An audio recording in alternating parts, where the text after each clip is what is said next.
आज के इस वीडियो में हम बात करने वाले हैं यूपी ट्रिपल एससी के फुल सिलेबस के बारे में, यानी कि कुल 100 प्रश्नों का आपका यह पेपर होगा।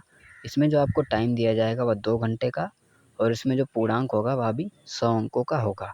इसमें मैं आपको बताऊंगा कौन सा सब्जेक्ट कितने अंक का आएगा और उसका जो है सिलेबस क्या रहने वाला है। तो सबसे पहले हम बात करते हैं भारतीय इतिहास के बारे में। तो इसमें टॉपिक जो होंगे वो मैं आपको कवर करवाऊँगा। सबसे पहले सिंधु घाटी सभ्यता, उसके बाद में वैदिक संस्कृति हो गया। इसके बाद में जो अगला है वह हो जाएगा बौद्ध धर्म। बौद्ध धर्म में गौतम बुद्ध की जीवनी एवं शिक्षाएं, और जैन धर्म में महावीर की जीवनी और शिक्षाएं। मौर्य वंश में सम्राट अशोक, गुप्त वंश में समुद्रगुप्त, चंद्रगुप्त द्वितीय। इसके बाद में हर्षवर्धन, राजपूत काल, सल्तनत काल, मुगल काल और मराठा। फिर आते हैं ब्रिटिश राज का अभ्युदय एवं प्रथम स्वतंत्रता संग्राम। फिर आते हैं ब्रिटिश राज का सामाजिक आर्थिक प्रभाव। इसके बाद में आते हैं भारतीय राष्ट्रीय आंदोलन यानी कि इंडियन नेशनल मूवमेंट पर। इसमें स्वाधीनता आंदोलन के प्रारंभिक वर्ष, स्वदेशी तथा सविनय अवज्ञा आंदोलन, महात्मा गांधी तथा अन्य नेताओं की भूमिका। यह भी आपका 5 अंक का पूछा जाएगा, इंडियन नेशनल मूवमेंट भी। इसके बाद में क्रांतिकारी आंदोलन तथा उग्र राष्ट्रवाद का उदय। इसके बाद में विधायी संशोधन तथा ब्रिटिश इंडिया एक्ट 1935। इसके बाद में आगे का सिलेबस है वह है भारत छोड़ो आंदोलन, आज़ाद हिंद फौज तथा सुभाष चंद्र बोस। इसके बाद में अब हम आते हैं ज्योग्राफी के सिलेबस पर। तो ज्योग्राफी का जो सिलेबस है वह 5 अंक का है कुल। इसमें 5 अंक के प्रश्न जो है आपसे पूछे जाएंगे। तो सबसे पहले हम बात करते हैं भारत एवं विश्व का भौतिक भूगोल। तो इसमें जो है नदियाँ हो गई तथा नदियों की घाटी, भूजल संसाधन, पर्वत, पहाड़ियाँ तथा हिमनद, मरुस्थल और शुष्क क्षेत्र, वन हो गए, और इसके बाद में खनिज संसाधन विशेषकर जो भारत में है। इसके बाद में भारत एवं विश्व की राजनीतिक भूगोल, जलवायु तथा मौसम, टाइम जोन, जनसांख्यिकी परिवर्तन तथा प्रवास। इसके बाद में हम बात करते हैं भारतीय अर्थव्यवस्था में, यानी कि इंडियन इकोनॉमी के बारे में।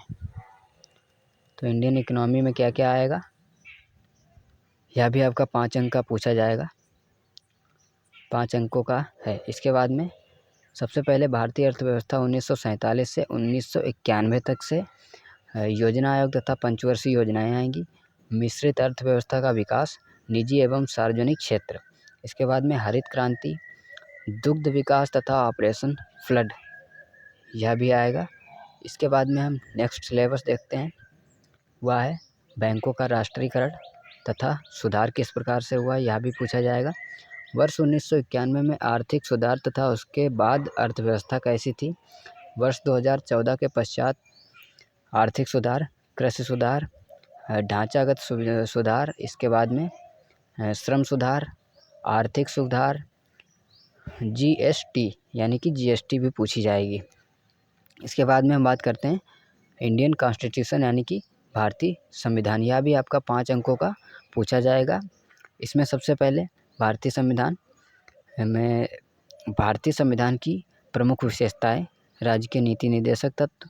इसके बाद में मौलिक अधिकार एवं कर्तव्य, संसदीय प्रणाली, संघीय प्रणाली, संघ एवं केंद्र शासित प्रदेश, केंद्र राज्य संबंध। इसके बाद में न्यायिक ढांचा, सर्वोच्च न्यायालय, उच्च न्यायालय, जिला प्रशासन और स्थानीय निकाय तथा पंचायती राज संस्थाएं। इसके बाद में जो नेक्स्ट है वह आएगा आपका सामान्य विज्ञान का। इंडियन इकोनॉमी तक हो गया है। अब इसके बाद में हम बात करते हैं सामान्य विज्ञान के बारे में।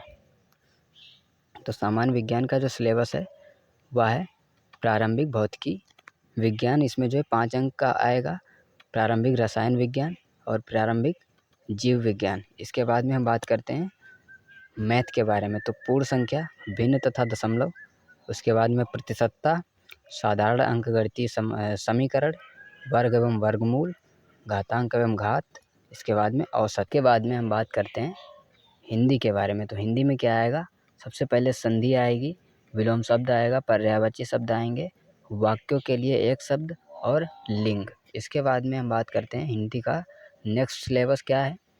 तो इसके बाद में समश्रुत भिन्नार्थक शब्द आएंगे, मुहावरे लोकोक्तियाँ आएंगी, सामान्य शुद्धियाँ आएंगी, लेखक और रचनाएं गद्य एवं पद्य से आएंगे। इसके बाद में सामान्य अंग्रेजी आएगी, इसमें जो है इंग्लिश ग्रामर होगी और एक आपको गद्यांश भी दिया जाएगा जो कि 5 अंकों का होगा। इसके बाद में तर्क एवं तर्क शक्ति यानी कि लॉजिक और रीजनिंग से क्या आएगा, बृहत एवं लघु आएगा, क्रम एवं रैंकिंग आएगी, संबंध आएगा और इसके बाद में समूह से भिन्न को अलग करना, कैलेंडर एवं घड़ी आएगी, कारण और प्रभाव, कोडिंग और डिकोडिंग, संख्या तथा अक्षर आएगा। इसके बाद में नेक्स्ट सिलेबस की बात करते हैं। तो यहाँ पे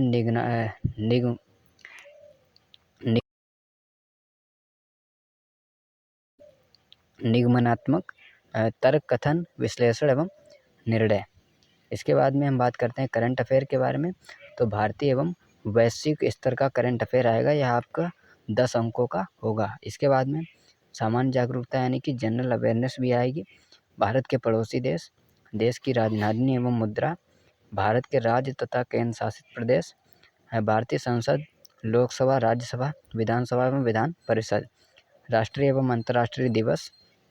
इसके बाद में विश्व संगठन एवं उनके मुख्यालय, भारतीय पर्यटन स्थल। इसके बाद में भारत की कला एवं संस्कृति, भारत एवं विश्व के खेल, भारतीय अनुसंधान संगठन, प्रसिद्ध पुस्तकें एवं लेखक, पुरस्कार एवं विजेता, जलवायु परिवर्तन एवं पर्यावरण। इसके बाद में हम बात करते हैं, कुल मिलाकर के इतना आपका सिलेबस हो गया। इसके बाद में अपठित गद्यांश का विवेचन एवं विश्लेषण यानी कि 2 गद्यांश आपको दिए जाएंगे, प्रत्येक 5 अंक का गद्यांश होगा। इसके बाद में ग्राफ की व्याख्या एवं विश्लेषण, इसमें जो है आपको 10 अंक मिलेंगे।